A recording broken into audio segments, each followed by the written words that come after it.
Hello you wonderful weirdos and welcome back to my channel, or welcome to my channel if you're new here. My name is Doridarka and you guys are watching the sewing calls. This video is part 2 of how to make your own DIY face mask using a sewing needle and thread. This method will test your patience. It tested my patience so many times and it takes ages to make, but this is for those who do not have a sewing machine like some do, or you actually want to practice your hand sewing. If you don't have a sewing needle, I also have another video on how to make face mask using a glue gun. Watch the previous video, which is kind of like a part 1 of this mini-series. Disclaimer time! Just to let you know guys that homemade masks are not a medical grade item and they will not fully protect you from the COVID-19 virus or any virus for that matter. If used incorrectly, they can actually be more of a health risk rather than not wearing a face mask at all. And never ever share them with someone else. If you are making face masks in order to donate to your hospitals or to donate to other people, make sure that you are following your country's healthcare guidelines. So now that it's out of the way, let's start with the tutorial. The materials you're gonna need for this project are 2 pieces of fabric, one that is 8 inch by 7 inch and a smaller one that can act as the filter fabric, which is 7 inch by 6 inch. Then you also need thread and sewing needle. You also need scissors, bobby pins or sewing clips, a pencil or something to mark your fabric with. The fabric that I am using as a filter is called non-woven polypropylene. While it is a type of polyester fabric, it's waterproof but breathable. I cut out mine from a shopping bag, but you can also buy this online. Then you also need your main piece of fabric. I got mine from the leftover t-shirt I used in my very first video tutorial. Do go check it out. First, you need to place the filter fabric over the main piece with the wrong side facing up. As you can see, my seam allowance is a bit small, but if you want to have more fabric to work with, you can increase the measurement by an inch. Then you need to flip over the filter fabric at the top and leave a space of half an inch or 1 centimeter overlaying the main fabric piece. Keep it in place by putting bobby pins at the sides, or you can also use sewing clips. For this project, I didn't want to puncture the filter fabric, hence why I'm avoiding using normal pins. Then with the thread passed through the needle hole, make a knot at the end of the 2 ends of the thread. As a beginner, I recommend using matching thread, but I'm going with white both for detail and easier to show you the process. Here I am going to show you how to make a back stitch. This method imitates the stitch that a sewing machine does, and while it is time consuming to do by hand, it is a sturdy stitch. You first need to pass the needle through the fabric and back up, leaving about 1/5 of an inch of space, or slightly less. Since we tied the knot beforehand, the thread would be secure and won't slip out. As the name of the stitch suggests, we are going back to the previous point to make our next stitch, and once again pull the needle through 1/5 of an inch away. Be careful not to poke your finger when you do this. If you must, wear a thimble. I will show you again how to do the stitch. Poke the needle through the previous point and pull it out a few spaces away. Don't worry if the stitches are a bit crooked or uneven. This part of the stitch won't be showing when the mask is finished. Repeat this till you reach the other side. If you run out of thread, just do a simple stitch in the same spot, but before pulling the thread all the way, pass the needle through the small loop, then pull. This is how you make a knot. Do it a few times to make it secure. Then start all over again with a new piece of thread and stitch the rest of the way. End the stitch again by doing a few knots like I showed you before and cut off the excess thread. With that seam done, flip the filter fabric back onto the main fabric, wrong sides facing together, and then hem the bottom side. First secure it with bobby pins and then use the back stitch method. Note that this seam will show on the right side of the mask.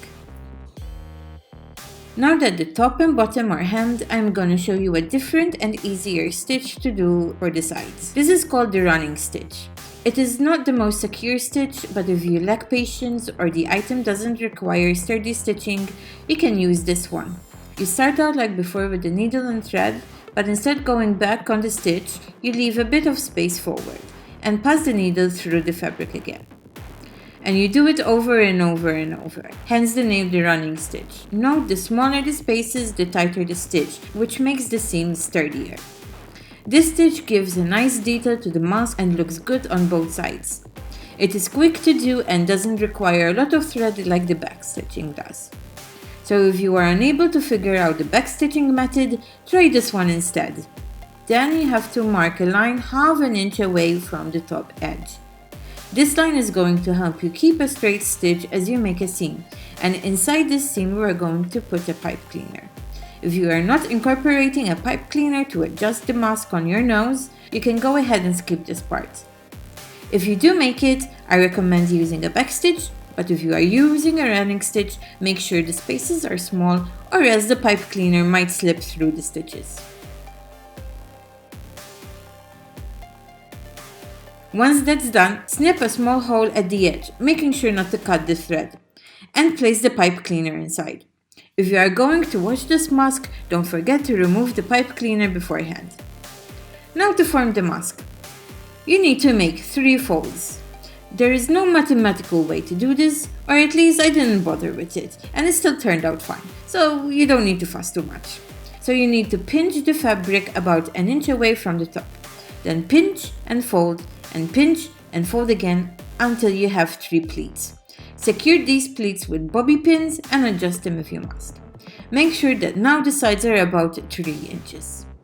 With the needle and thread, make a knot at the edge of the pleat and stitch the folds into place using a backstitch or a running stitch. Make sure that the pleats at the sides are secure and no holes are showing. Also, careful when you do this part, as it might be a bit difficult to pass the needle through so many layers. If you must, use a pair of pliers to help you pull the needle through. And for the love of everything cute and spooky, careful not to poke your fingers, please. Next, grab a piece of elastic that has the measurement of 6 inches and stitch it to the top side of the mask, passing the needle through the fabric a few times on the same spot and make sure it is secure. Do the same at the bottom edge.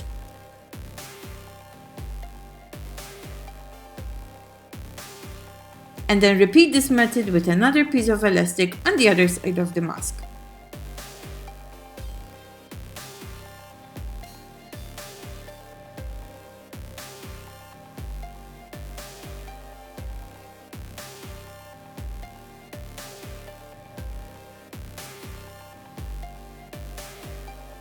And your mask is now done. But wait! As an alternative fashionistas, we can't just have a plain mask. We need to add a bit of something to this. Here I have 2 pieces of fabric thingies that I cut off from a cloth tag. I have been saving these for the right project to customize, and I have finally found a home for them. If you have a pattern fabric that you like, or any other random scrap fabric, you can easily cut random shapes and attach them to the mask. You can also use small patches or even paint it a bit. The point of this tutorial is to make your own mask and customize it to match your style, so just go nuts with it. For these I used a backstitch to attach them. They did fray a little bit, but I actually like the look of it and makes it look grungier. And now the mask is finally done. So what do you guys think?